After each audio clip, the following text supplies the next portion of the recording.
السلام عليكم ورحمة الله وبركاته. walaal maanta waxaan idin wadaa wax yar oo taariikh ah ila dhageyso. haddii su'aal ahaan aan ku weydiiyo ma taqaanaa imise dal ayaa gacanta lagu dhigay xilligii rasuulka calayhi salaatu wasalaam? 10 sano ayay ahayd.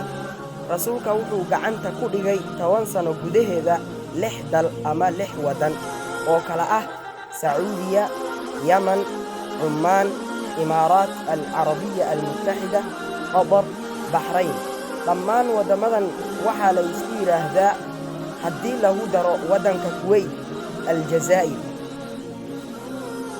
رسولك عليه الصلاة والسلام جيرديس كدب وحا خلافة قبتي أبو بكر بن الصديق طوان يوكو هجرغا إلا طوان يسدح.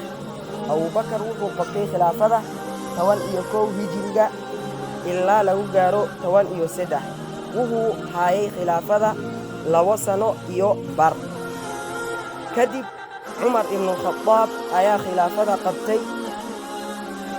bilowgii 13 hijriga ilaa 23. Umar ibn Khattab khilaafada wuxuu hayay 10 sano iyo bar.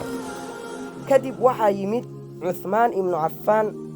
عثمان ibn Affan oo qabtay khilaafada bilowgii 23 ilaa 35 lagu gaaro.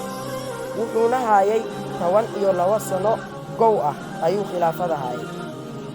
ugu dambeyn waxaa yimid Ali ibn Abi Talib oo khilaafada qabtay bilowgii 35 ilaa lagu gaaro 40 hijriga.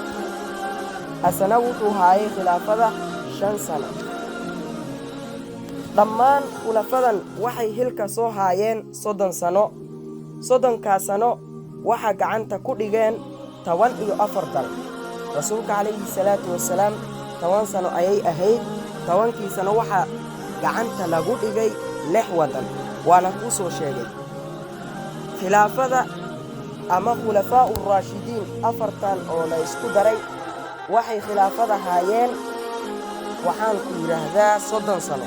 30 sano waxay gacanta ku dhigeen 14 dal oo kala ah Kuwait, Iraq, Suuriya, Lubnaan, Filistiin, Urdun, Iiraan oo loo yaqaanay markaas Faris, Masar, Suudaan oo loo yaqaanay Nuuba, ليبيا، تونس، قبرص، أرمينيا، أذربيجان.